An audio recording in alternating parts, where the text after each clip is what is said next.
They said I'd never walk again after she pushed me. She moved into my house and laughed, waiting for me to die. But when the police walked in, she learned the hard way. Silence isn't weakness. It's a trap. It was Saturday, November 16th, a day that began with the relentless drumming of rain against the slate roof of the Caldwell estate and ended with my life shattering into 1,000 jagged pieces at the bottom of a marble staircase. I remember the date with a clarity that cuts through the fog of pain because it was the 3rd anniversary of the day my husband, Otis, died. Otis was a man who filled a room simply by walking into it, 6 feet 4 inches of ambition, laughter, and an unshakable belief that we could build anything together. And we did. We built a logistics empire from a single rusted delivery truck in 1975 into a fleet that spanned the entire Southeast. We built this house in Buckhead, Atlanta, a 12,000 square foot testament to our sweat and sacrifice. But when his heart stopped 3 years ago, he left me alone in these echoing halls with nothing but his memory and a very specific, ironclad set of instructions on how to handle his children. Specifically, his daughter, Bianca. I stood in the library that afternoon, adjusting the black silk of my dress in the antique mirror. I was 65 years old. My hip had been replaced 6 months prior, and though I walked with a cane, a sturdy piece of ebony with a silver handle, I held my head high. I was Regina Caldwell. I did not slouch. I did not crumble. Even on days like this, when the grief felt like a physical weight pressing down on my chest, I maintained the dignity that Otis had loved so much. The grandfather clock in the hallway chimed 3 o'clock in the afternoon. The guests for the memorial dinner were due to arrive at 5. It was supposed to be a quiet affair. Just the lawyer, Mr. Sterling, the pastor, and a few of Otis's oldest friends. I had ordered the catering, arranged the white lilies his favorite, and poured myself a single glass of sherry to steady my nerves. Then, the front door slammed open, shattering the quiet sanctuary I had tried so hard to maintain. It was not 5 o'clock. It was barely past 3. And the person storming into the foyer was not a grieving friend offering condolences. It was Bianca. Bianca was 32 years old, beautiful in a sharp, predatory way, and completely out of control. She was Otis's daughter from a brief first marriage, long before he met me. Otis had loved her. God knows he loved her, but he saw her clearly. He knew she had a hole in her spirit that no amount of money could ever fill. That was why he left the entire estate, the business, and the trust accounts in my name, with strict instructions that Bianca was to receive a stipend only if she maintained a steady job and passed a monthly drug test. She had done neither in 6 months. "Regina!" she screamed, her voice echoing off the high, vaulted ceilings. "Regina, where are you?" I sighed, setting my sherry down on the mahogany desk. I picked up my cane and walked slowly out of the library to the balcony that overlooked the grand foyer. Bianca stood below. She was wearing a red dress that was too tight and too short for a memorial service, and she was soaking wet from the rain. Her mascara was smeared under her eyes, giving her the look of a desperate, cornered animal. She was pacing in circles, her heels clicking frantically on the black and white marble floors that I had hand-polished just yesterday. "I am up here, Bianca," I said, my voice calm, projecting the authority I had honed over decades in boardrooms. "And please, lower your voice. The staff is setting up for your father's memorial. Show some respect." She looked up, her eyes wild and bloodshot. "Respect? You want to talk about respect? You are sitting up there like the Queen of Sheba while I am drowning? Regina, forget the memorial. I need to talk to you. Now." "You are drunk," I observed, the smell of gin wafting up to the balcony even from 20 feet away. "Go to the guest room, sober up, put on something appropriate. We will talk tomorrow." "I do not have until tomorrow," she shrieked, grabbing the handrail and starting to climb the stairs. She stumbled on the 3rd step, caught herself, and kept coming, her movements jerky and erratic. "I need you to sign the check today, Regina. Mr. Sterling said he cannot release the funds without your signature. You are blocking me. You are doing this on purpose." I watched her climb. The staircase of the Caldwell estate was a masterpiece, a sweeping, curved structure made of imported Italian marble, slippery and hard as bone. It had no carpet runner because Otis loved the clean, cold look of the stone. It was beautiful. And looking at Bianca now, I realized it was dangerous. She reached the landing where I stood. She was breathing hard, smelling of expensive perfume and cheap liquor. Up close, I saw the terror in her eyes. It was not just anger. It was fear. The kind of fear that makes people do terrible things. "How much do you need, Bianca?" I asked, though I already knew the answer would be ridiculous. $200,000, she said, holding out a shaking hand. 200,000? I repeated, my grip tightening on my cane. Bianca, I paid your rent last week. I paid your car note. What could you possibly need $200,000 for? It is an investment, she lied, her eyes darting to the side, unable to hold my gaze. A business opportunity. A friend of mine has a boutique opening in Buckhead, and— Stop it, I cut her off. You do not have a friend with a boutique. You have a bookie, or a dealer, or a loan shark. Which is it? Her face twisted, the mask of the entrepreneur falling away to reveal the addict underneath. It does not matter. It is Daddy's money. It belongs to me. You are just the gatekeeper, Regina. You are just the stepmother he hired to keep his bed warm. The words were meant to sting, to provoke a reaction, but I had heard them all before. I am the wife who built this fortune with him, while you were dropping out of college 3 times, I said coldly. And the answer is no. Otis was clear. No money until you are clean. No money until you are working. I need it, she screamed, stepping closer. She was in my personal space now, invading the air around me. You do not understand, Regina. These people, they do not play. If I do not pay them by Monday, they are going to hurt me. Then go to the police, I said. I will pay for a lawyer. I will pay for rehab, but I will not give you $200,000 to throw into a hole.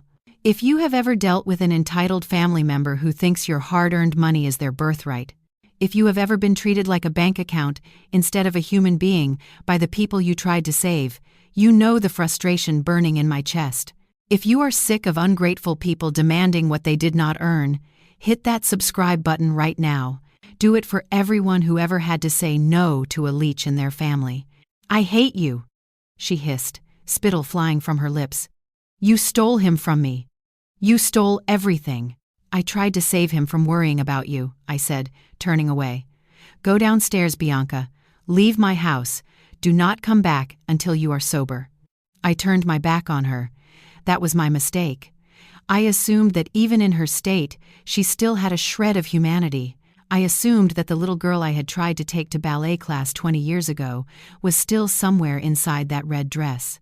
I assumed there were lines she would not cross. I was wrong. I heard the click of her heel. I felt the rush of air. I said, "Look at me," she screamed. She grabbed my shoulder and spun me around with a strength born of desperation. My cane slipped on the polished floor, clattering away from me. I stumbled, my bad hip giving way, but I caught myself on the heavy oak railing. We were standing at the very top of the stairs. The drop was 20 feet to the foyer below. "Bianca, stop!" I gasped, tightening my grip on the railing until my knuckles turned white. "You are going to hurt someone." "You are the only one standing in my way," she said. Her voice dropped. The hysteria vanished, replaced by a cold, deadly clarity that chilled me more than the rain outside. She looked at my hand gripping the rail. She looked at the long, spiraling drop behind me. I saw the decision form in her eyes. It was not an accident. It was not a stumble. It was a calculation, a math problem where the solution was my death. "If you were gone," she whispered, "Sterling would have to give it to me. I am the only heir." "Bianca, do not," I warned, my heart hammering against my ribs like a trapped bird. She stepped forward. She placed both hands flat against my chest. Her palms were hot and clammy through the silk of my dress. "Happy anniversary, Regina," she said. Then, she leaned in close, her breath smelling of gin and malice, and whispered the 2 words that would haunt me for the rest of my life. "Die already." She shoved. Hard. My hand was ripped from the railing. For a split second, I was weightless. I saw her face as I fell backward, not horrified, not regretful, but smiling. A small, satisfied smile. Then, gravity took over. I hit the first step with my shoulder. The bone snapped with a sound like a dry branch breaking in a winter storm. I tumbled. I hit the fifth step with my hip. The titanium joint I had just installed shattered into the marble. The pain was blinding, white-hot and electric, tearing a scream from my throat that I couldn't even hear over the sound of my own body breaking. I rolled. The world became a blur of spinning crystal chandeliers and black and white floors. I hit the 10th step with my head. There was a loud crack, and then there was darkness. I did not die. I wished I had. For the first few days, the pain was so immense it felt like a living thing, an animal eating me from the inside out. I floated in a gray fog of morphine and agony. Voices drifted in and out, disembodied and strange. "She is lucky to be alive." That was a man's voice, deep, clinical. "Is she going to wake up?" That was a woman's voice, sharp, impatient, Bianca. "It is hard to say. The trauma to the skull was severe. There is swelling in the brainstem, and the fractures. Her body is shattered." "Mrs. Caldwell." "Miss Caldwell," Bianca corrected. "She is my stepmother." "Right. Well, Miss Caldwell, the next 48 hours are critical. If she wakes up, we will know more about her cognitive function, but looking at the MRI, do not get your hopes up." "I won't," Bianca said, and I could hear the smirk in her voice. I lay there in the darkness, unable to open my eyes.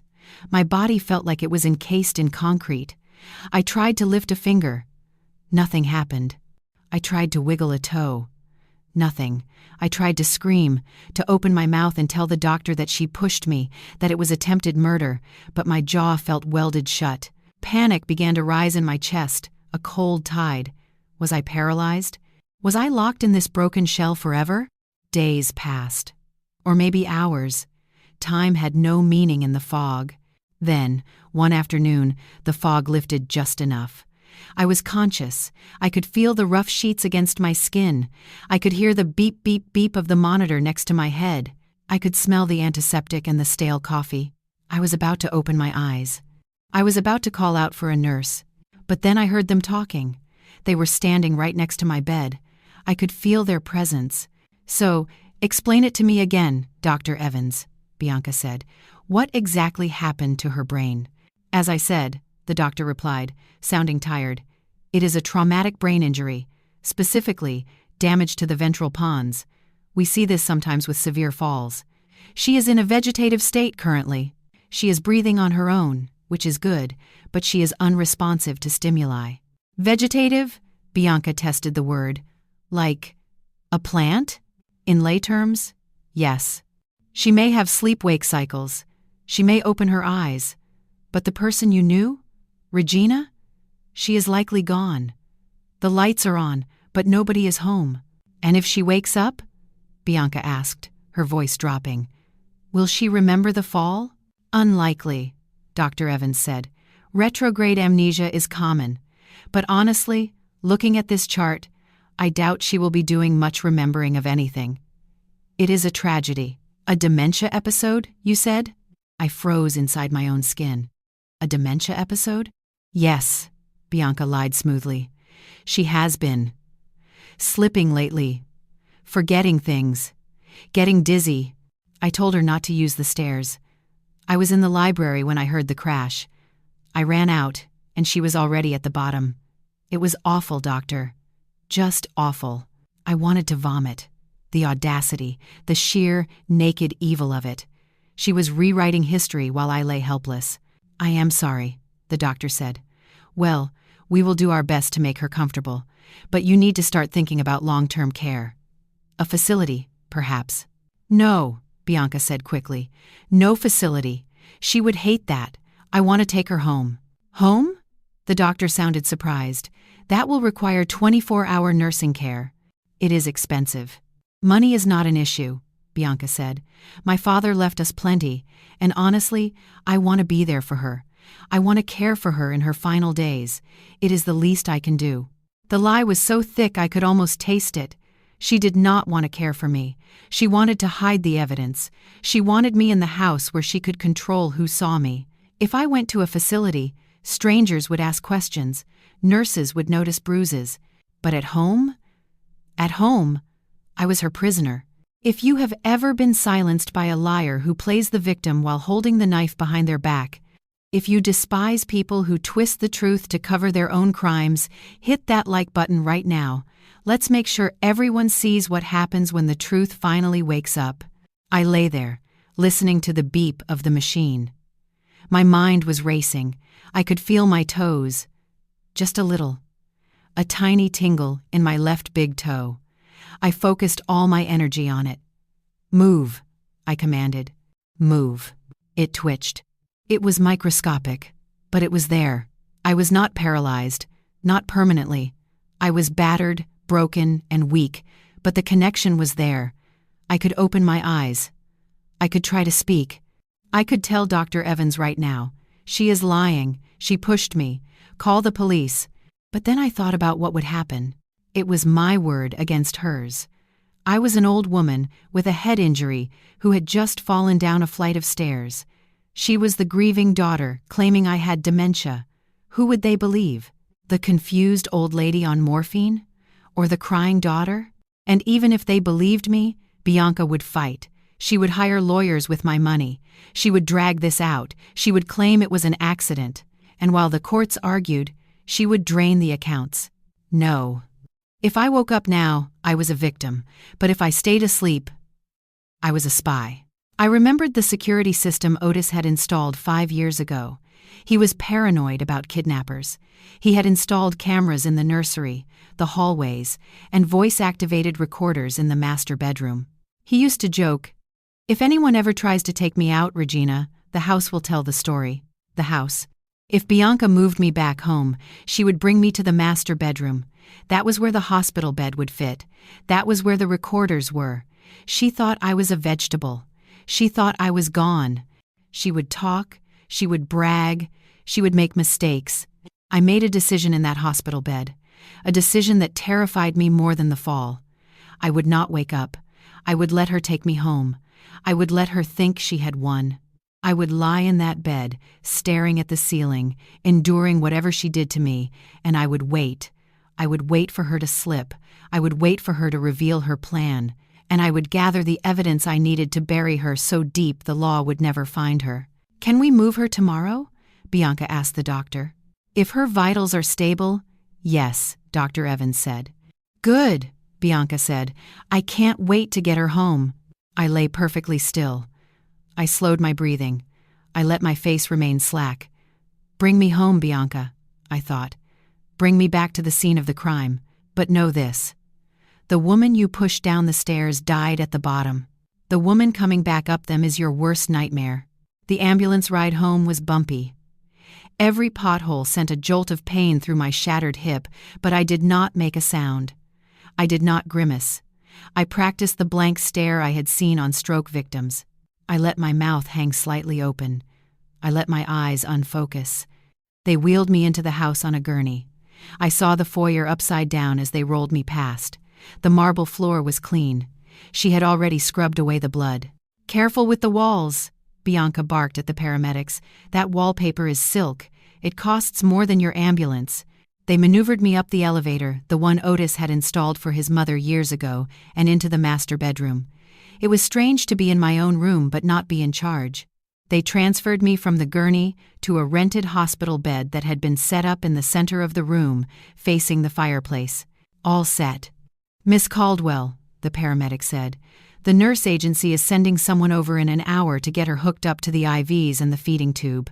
"Feeding tube," Bianca sighed. "So tragic. Thank you. You can go." When the paramedics left, the room went quiet. I lay there, staring at the crystal chandelier. My hip throbbed. My head pounded. I wanted to cry. I wanted to scream. I wanted to beg for a glass of water. I heard the click of heels approaching the bed. Bianca leaned over me. Her face hovered inches from mine. She looked different than she had at the memorial. She looked triumphant. She smelled of my perfume, Chanel No. 5. She was wearing it. She smiled. It was not a nice smile. "Well, Regina," she whispered, "here we are." She reached out and patted my cheek. It was a hard, condescending pat. Dr. Evans says you can't hear me, she said softly.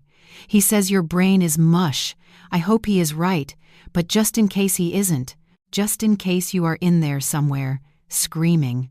She leaned closer, her lips brushing my ear. I want you to know that I won. The house is mine, the money is mine.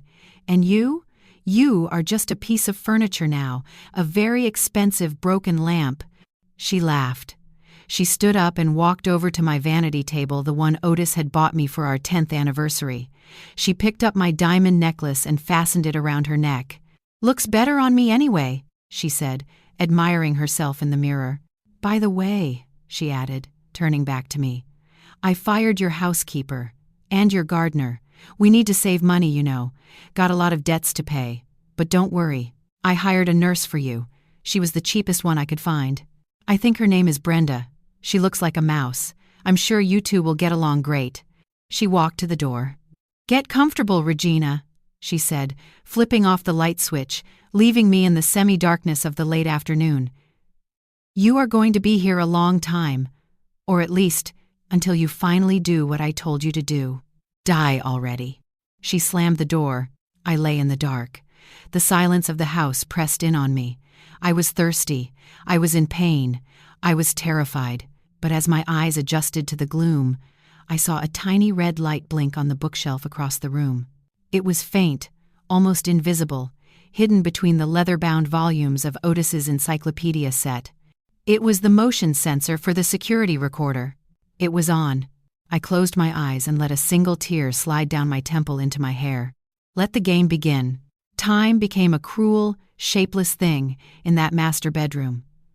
I learned to tell the time of day not by the clock, but by the way the light moved across the ceiling plaster.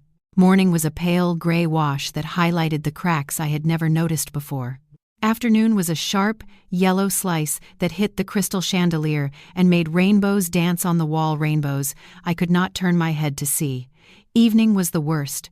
Evening was the long, creeping shadow that swallowed the room whole, leaving me alone with my thoughts and the terrifying rhythm of my own heartbeat. For 3 months, I lay in that hospital bed, a prisoner in the castle I had built. My body was healing, though I dared not show it. The fractures in my hip knitted together slowly, a dull, aching fire that flared every time the nurses turned me to prevent bed sores. My head injury had faded to a persistent, thumping migraine. The strength was returning to my fingers and my toes, but my greatest muscle, my will, had to remain frozen. To the world, I was Regina Caldwell, the tragic widow who fell down the stairs and lost her mind. To Bianca, I was an object, a piece of furniture that breathed. She treated me with a casual cruelty that stole the breath from my lungs. She moved into the guest suite down the hall, but she spent her days in my room, dismantling my life piece by piece. One afternoon in December, she sat in my favorite velvet armchair, the one Otis used to read in, eating a bowl of shrimp and grits. It was my recipe. I could smell the garlic and the heavy cream from across the room. My stomach growled a low, traitorous rumble. I was being fed a liquid nutrient sludge through a tube in my nose, a substance that tasted like wet cardboard. Bianca looked up, a shrimp poised on her fork. She smiled. Hungry, Regina? She asked. She walked over to the bed, wafting the bowl under my nose. It smells divine. Cook made it just the way you like. Extra butter. Too bad you cannot chew. Dr. Evans said you might choke on your own spit if we tried real food. She popped the shrimp into her mouth and chewed slowly, moaning with exaggerated pleasure. She swallowed and wiped her mouth with one of my linen napkins. By the way, she said, tossing the soiled napkin onto my chest, I sold the Rolls-Royce today. Got $100,000 cash for it. Some rapper in Buckhead wanted it for a music video. I figured you would not be needing it anymore. You do not get out much these days. I stared at the ceiling. I focused on a single water stain. I did not blink. I did not cry. Inside, I was screaming. The Rolls-Royce was Otis's pride and joy. It was the first car we bought when the company hit $10 million in revenue. She had sold it for scraps to pay her debts. If you have ever had to watch someone destroy everything you built while you were powerless to stop them, if you know the pain of seeing your legacy sold off by someone who never worked a day in their life, Hit that like button. Let the world know that we see them. And we remember. But the car was just the beginning. She started hosting parties. Loud, raucous affairs that shook the floorboards. I would lie there at 2 o'clock in the morning, listening to the bass thumping from the ballroom downstairs, hearing the crash of breaking glass and the drunken laughter of strangers using my fine china. Sometimes, guests would wander upstairs, mistaking my room for a bathroom. They would stumble in, see the old woman in the hospital bed, and laugh nervously before stumbling out. I was a ghost haunting my own house. But ghosts see everything. I saw the way Bianca flinched when her phone rang. I heard her hushed, frantic conversations in the corner of the room. "I told you I have the money coming," she would hiss into her cell phone, pacing the length of the rug. "The old bag is still alive. I cannot access the main trust until she is dead or declared legally incompetent by a judge. The hearing is next month. Just give me more time." She was desperate. The $200,000 she had demanded on the stairs was just the tip of the iceberg. She owed millions. She was drowning, and I was the only life raft she had left to puncture. My only solace came in the form of Nurse Brenda. Brenda was a small, timid white woman in her late 20s. She had mouse-brown hair and hands that were always cold but incredibly gentle. Bianca had hired her because she was cheap and from a discount agency, thinking she could bully her. And she did. "You missed a spot, Brenda." Bianca would scream if she found a speck of dust on the nightstand. Or, "Why does she smell like that? Change her sheets again. Do your job, or I will have you fired and blacklisted." Brenda would just nod, her eyes filling with tears, and whisper, "Yes, Miss Caldwell. I am sorry, Miss Caldwell." But when Bianca left the room, Brenda changed. She would hum softly while she bathed me. She would talk to me, not like I was a plant, but like I was a person. "I am sorry she is so mean to you, Mrs. Caldwell," Brenda whispered one morning while brushing my hair. "You have beautiful hair. My grandma had hair like this, thick and silver. She was gentle with the comb. She wiped the drool from my chin with dignity.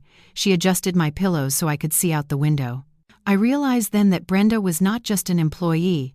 She was a potential ally. But I had to be careful. If I revealed myself too soon, she might scream.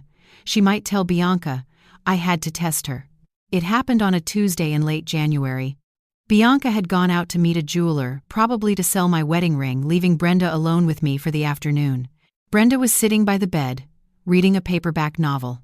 She looked up and caught my eye. I held her gaze.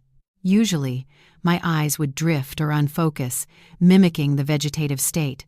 But this time, I locked onto her. I sharpened my focus. I let the intelligence that had built a logistics empire shine through the fog. Brenda frowned. She leaned closer. "Mrs. Caldwell?" she whispered. I blinked. Once. Slow and deliberate. Brenda gasped. She looked at the door, terrified that Bianca would burst in. She looked back at me. Can you hear me?" she asked, her voice trembling. I blinked once. Yes. Her hand flew to her mouth. Oh my God, you are in there." She stood up, panic rising. "I have to call the doctor. I have to tell Miss Bianca." I blinked twice. Rapidly. No. Then, I widened my eyes. I moved them to the left, toward the bookshelf where the hidden camera was. Then back to her. Then to the bookshelf. Brenda was smart. She followed my gaze. She saw the tiny red light of the recorder hidden between the books. She looked back at me, confusion warring with realization. You are hiding?" she whispered. I blinked once. Yes. She sank back into the chair. She looked at my broken body. She looked at the bruise on my arm where Bianca had pinched me yesterday, just to see if I would react. "She hurts you, does she not?" Brenda asked softly. I blinked once. A tear leaked out of the corner of my eye. I could not help it. The relief of being seen, of being understood, was overwhelming. Brenda reached out and took my hand. Her grip was firm this time. "She is evil," Brenda said, her voice finding a sudden steel. "She treats you like garbage, and she treats me like dirt." She squeezed my hand. "What do you want me to do?" she asked. I could not speak. I could not write. But we developed a system. One blink for yes, two blinks for no, looking up for danger, looking down for wait. Over the next few weeks, Brenda became my eyes and ears. When Bianca was in the room, I was a vegetable. When she left, we plotted. Brenda told me that Bianca was selling the furniture. She told me that strange men were coming to the house, appraising the art. And then, in February, she brought me the news that made my blood run cold. She was on the phone in the hallway, Brenda whispered, leaning over me while pretending to check my IV. I heard her talking to a man named Snake. She said she found a buyer for the house, a cash buyer, someone who does not ask questions about titles or deeds. I blinked rapidly. The house? She could not sell the house. The deed was in my name. She said she is going to forge your signature, Brenda continued, her voice shaking. She has a notary coming. A crooked one, she said. She said she is going to use your thumbprint while you are asleep to sign the power of attorney. Panic flared in my chest. If she transferred the deed, she could kick me out. She could sell the estate for pennies on the dollar to pay her sharks, and I would be homeless and destitute. When? I tried to ask with my eyes. Brenda understood. She happened next week? No. This week? I blinked once. Wednesday, Brenda said. She said Wednesday at 3 o'clock in the afternoon. She wants the house sold by Friday. Wednesday. That was 2 days away. I looked at Brenda. I knew what I had to do. I could not just lie there anymore. I had to heal. I had to be ready. But more importantly, I needed the police. I looked at Brenda, then I looked at the nightstand where my phone used to be. It was gone, of course. Bianca had taken it. I looked at Brenda's pocket. She had a cell phone. I looked at her phone, then at her eyes. You want me to call someone? She asked. I blinked once. The police? She asked. I blinked once. Brenda hesitated. She was terrified of Bianca. She needed this job. But she looked at me, the woman who had been silently suffering for months, and she made a choice. I will do it, she whispered. I will go to the station tonight after my shift. I will talk to a detective. I will tell them everything. I will tell them about the abuse. I will tell them about the forgery. She squeezed my hand. You just hold on, Mrs. Caldwell. We are going to get her. Wednesday arrived with a thunderstorm, fitting for the day of judgment. The atmosphere in the house was electric. Bianca was manic. She was pacing the room, wearing one of my best silk suits, looking every inch the lady of the manor she pretended to be. Today's the day, Regina, she said, standing over me. She did not whisper this time. She spoke loudly, confident in her victory. She leaned down, her face twisted into a sneer. I found a nice man who wants to buy the estate. He is going to turn it into a casino, I think. Or maybe a strip club. Who cares? He is paying $3 million in cash. That pays off my debts and leaves me with enough to move to Paris. She checked her watch.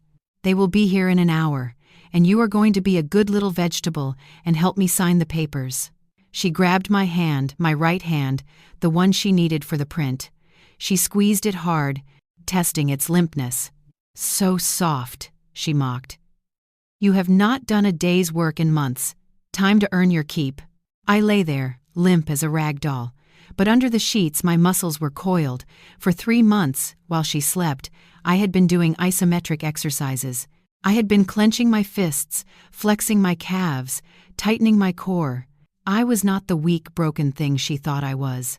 I was a trap waiting to be sprung. Brenda was in the corner, tidying up. She looked pale.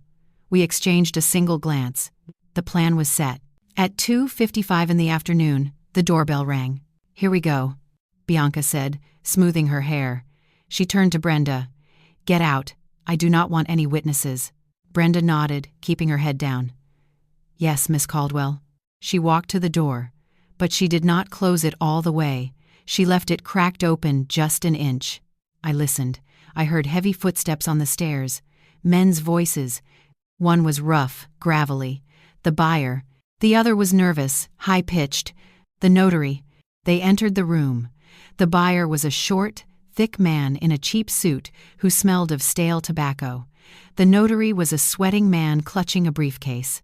Is she out? The buyer asked, looking at me with disgust. Lights are on. Nobody is home. Bianca recited her favorite line. She picked up the deed from the bedside table. "Let us get this over with," the buyer grunted. "I got a flight to catch." Bianca approached the bed. She was holding an ink pad in one hand and the deed in the other. "Okay, Regina," she cooed, her voice dripping with venom. "Time to sign over the kingdom." She grabbed my wrist. Her grip was rough. She pulled my hand toward the ink pad. I felt the cool plastic of the pad against my thumb. I felt the ink wet on my skin. "Now, just a little press right here on the line," Bianca muttered, guiding my hand toward the paper that would steal my husband's legacy. My heart hammered against my ribs like a war drum. I waited. I waited until her face was inches from mine, focused entirely on the paper. I waited until the buyer leaned in, greedy and impatient. I waited until I felt the paper brush against my skin. Then I stopped waiting. I triggered every muscle fiber in my body. The adrenaline hit me like a lightning bolt. I did not press my thumb down. Instead, I clamped my hand around Bianca's wrist. The grip of my hand around Bianca's wrist was not just flesh and bone.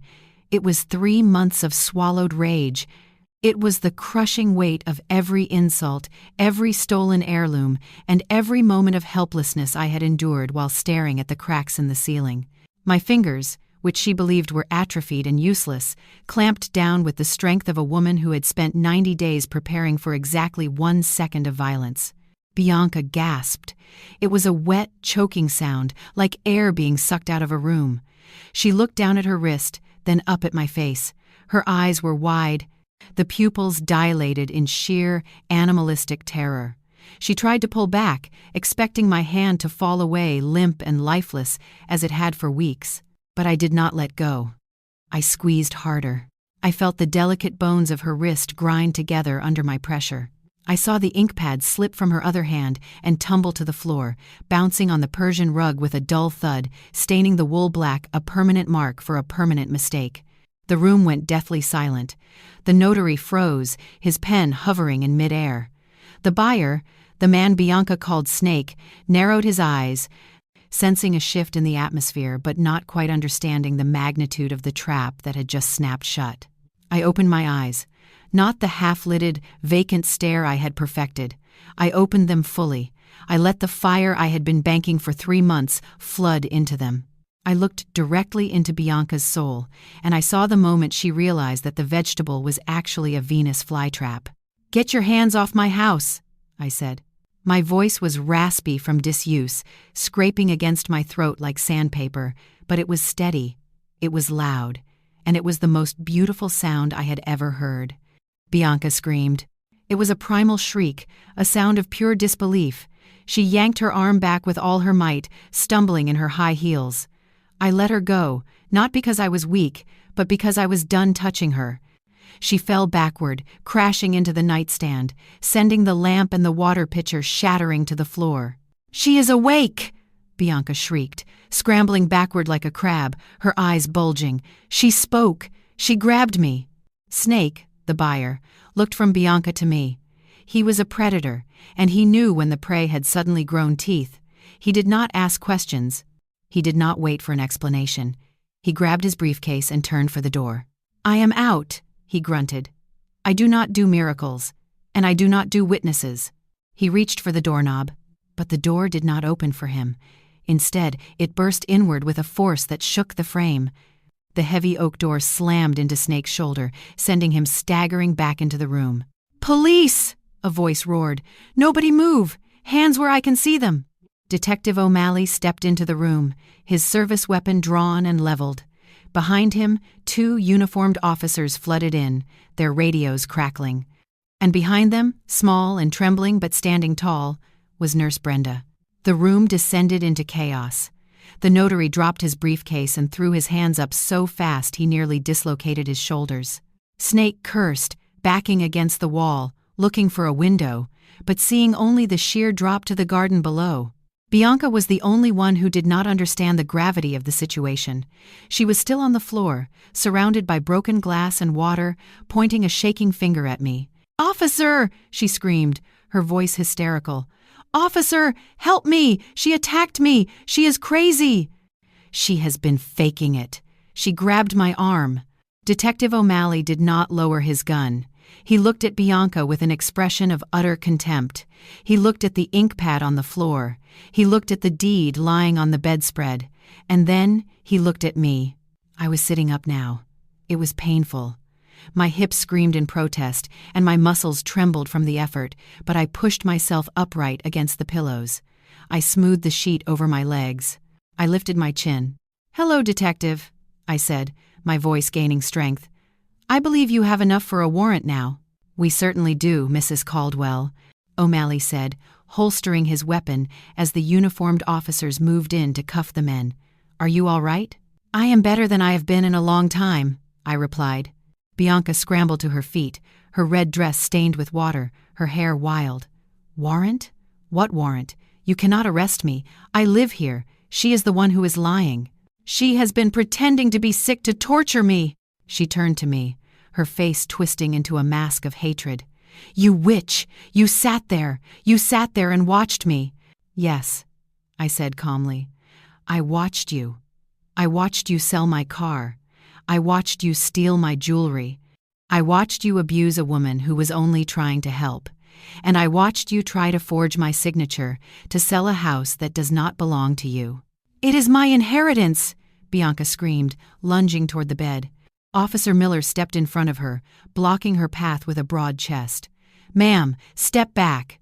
"She tricked me," Bianca yelled, spitting saliva. "She fell down the stairs. She is senile." "I did not fall, Bianca," I said softly. The room went quiet again. I was pushed. "Liar!" Bianca shrieked. "You cannot prove that. It is your word against mine, and you have brain damage." "No jury will believe you." Detective O'Malley stepped forward. He reached into his pocket and pulled out a small black device. It was a digital recorder. "Actually, Miss Caldwell," O'Malley said, his voice cool and professional, "we do not need a jury to believe her word. We just need them to believe yours." Bianca froze. "What?" "Mrs. Caldwell's security system," O'Malley explained. "The one you did not know about. The one Nurse Brenda told us about 3 weeks ago. We obtained a warrant to tap into the feeds. We have been listening, Bianca. We have been listening to everything." He pressed a button on the recorder. The sound that filled the room was tinny, but unmistakably clear. It was the sound of a rainy Saturday afternoon 3 months ago. "I hate you. You stole him from me. You stole everything." That was Bianca's voice. Drunk. Angry. Then, my voice. "Go downstairs, Bianca. Leave my house." Then, the scuffle. The sound of shoes slipping on marble. And then, the whisper. It was quiet, but in the silence of the bedroom, it sounded like a thunderclap. "Die already." The sound of the fall followed a sickening series of thuds and cracks that made Nurse Brenda turn her face away and weep. O'Malley clicked the recorder off. Bianca stood there, her mouth open, her face draining of all color until she looked like a wax figure. The arrogance was gone. The entitlement was gone. All that was left was the naked, ugly truth. "Attempted murder," O'Malley said. "Elder abuse, fraud, grand larceny, and conspiracy to commit forgery." He gestured to the notary and Snake, who were currently being patted down by the officers. "You brought a lot of friends down with you." "Bianca." "No," Bianca whispered. She shook her head. "No, that is taken out of context. I did not mean it." "You pushed a 65-year-old woman down a flight of marble stairs," O'Malley said. "I think the context is pretty clear. Turn around. Hands behind your back." Bianca looked at me one last time. Her eyes were pleading now. The monster had turned back into the child, begging for a bailout that was not coming. "Regina," she choked out. "Regina, please. Do not let them take me. I am sorry. I was drunk. I was desperate. Daddy would not want this. Please. I am his daughter." I looked at her. I looked at the necklace she was wearing, my necklace. I looked at the woman who had whispered death into my ear and smiled while I fell. "Otis," I said slowly, "wanted you to be responsible. He wanted you to stand on your own 2 feet. I leaned forward slightly, wincing at the pain in my hip. "Well, Bianca," I said, "now you are going to stand trial." I nodded to the officer. "Take her." Bianca began to scream as the handcuffs clicked around her wrists. It was a high, thin wail of despair. She thrashed, kicking at the officers, cursing me, cursing her father, cursing the world that had finally stopped giving her what she demanded. "You are going to rot here alone," she screamed as they dragged her out the door. "You hear me? You are going to die alone in this big, empty house." Her voice faded down the hallway, echoing off the walls she had tried to sell. Then, she was gone. The room was quiet again. The notary and Snake had been marched out behind her. Only Detective O'Malley and Nurse Brenda remained. O'Malley walked over to the bed. He looked at me with genuine respect. "You are a tough woman, Regina," he said. "I have been on the force 20 years. I have never seen anyone hold it together like that. Most people would have cracked." "I had plenty of time to practice," I said, managing a weak smile. "Is it over?" "It is over," O'Malley promised. "With the audio, the video of the forgery attempt, and Brenda's testimony, she is going away for a long time. 10 years minimum, probably 20.